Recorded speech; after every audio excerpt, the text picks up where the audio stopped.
let's welcome SABC multimedia producer, Mr. Neo Motloung. Neo, a very good morning to you. Thank you for joining us.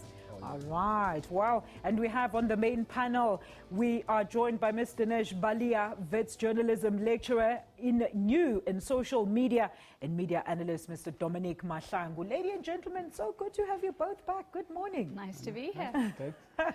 All right, it's going to be a great one. We always start the show off with wanting to know what's been happening on the social media front this week. It's been a busy one. It's been what a have you got busy for one. us now? Go ahead. The first hashtag has to be the taxi rape, which actually generated a lot of traffic on social media, or engagement rather. What are we looking at here? This is a graphic showing how the topic is performed on social media. I mean, out of 700 tweets that were sent out, it reached over 3.2 million accounts with an impressions of 3.5. Impressions basically means that the topic landed on somebody's timeline. Somebody saw what people were talking about. As you can see, the graph goes up from the 24 and it goes down again. On the 25, it goes up again because those four men were arrested on that day. So the topic, of course, picked up traffic. Let's hear what people were saying on social media. No, it was quite a very interesting topic, you know, and people had a lot to say about this. There's Peter who's saying we're now going to be taught how to avoid rape, when in actual fact, these men need to gain their conscience back and respect us. My goodness, what's the next tweet there, Neil? This one is by Tania. In this day, women still have to live in fear. Disgusting. Some men in our society and those who watch are none better.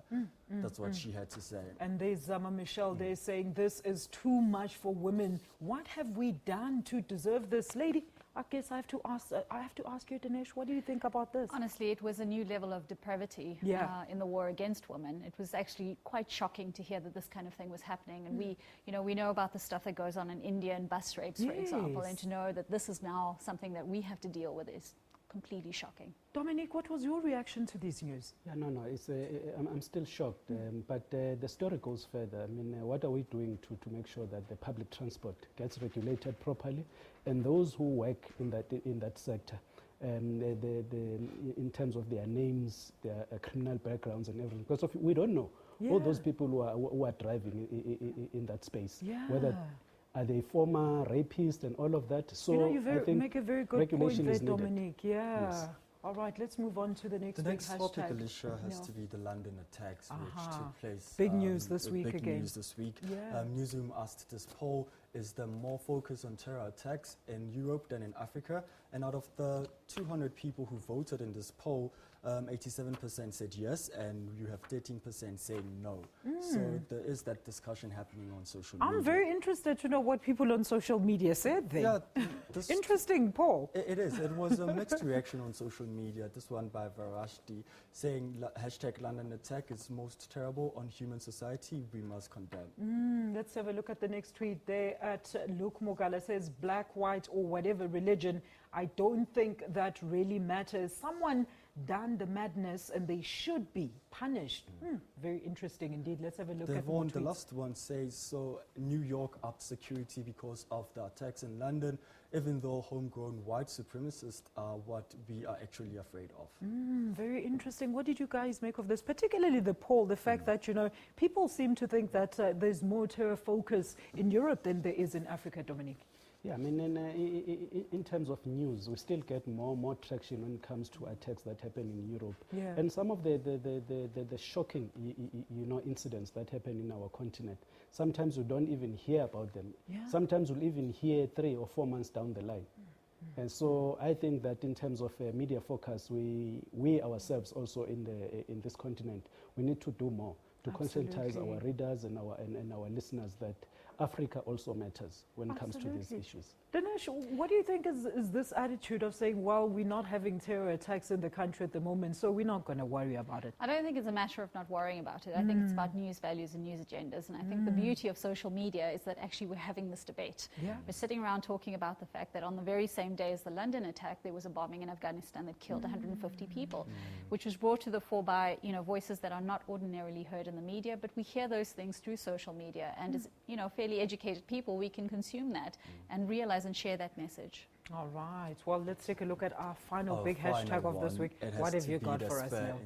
Absolutely. What are we looking at now? I mean, looking at our graph, I mean, this is just an illustration of what has happened, but it reached 1.1 million accounts with 1.2 impressions on social media. But the topic has been going on for such a long time. As you can see in the graph, it goes up and down depending on the time and date.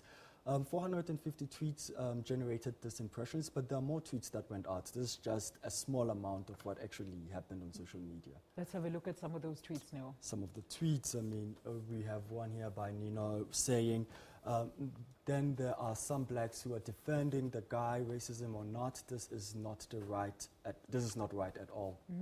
Let's have a look at more tweets. They are at Funk Niekerk. He says almost all the hashtags per adverts I have seen in recent years suggest that its main, not exclusive target market is white Afrikaans people. Interesting observation on the tweet. There's Harrison Nelson. Yes, Harrison says you can't be black and support Spur.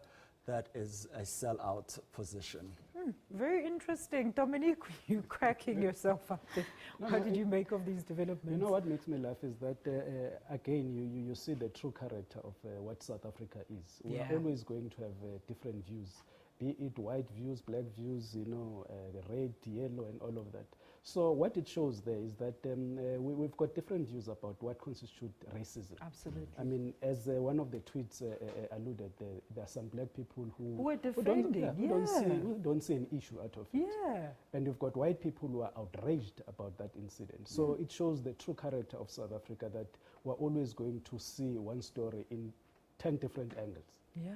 Dinesh, what did you think of these developments? What struck me through this entire week of social media commentary on this particular incident was how people legitimized provocation of a woman and legitimized violence of a man. And it's something that's such an endemic issue. If you look at the taxi violence issue, or the taxi rape issue particularly, that's exactly how people see it. If you're provoked, if a woman dresses a certain way, if she says something, then you're entitled as a man to use your force against her. And that was very worrying. All of the other issues aside, that for me struck me very, very deeply. Very interesting observation there. Now, let's conclude this segment by you telling the viewers where they can get all these stories and more on our digital news feed. You can get the stories on SABC, on www.sabc.com/news or YouTube channel at SABC News Online. All right. And of course, Media Monitor is going to be available after 10 o'clock. We're going to take a quick ad break. And after that, we look at the ongoing Nahau strike. You don't want to miss that. It's coming up after the break.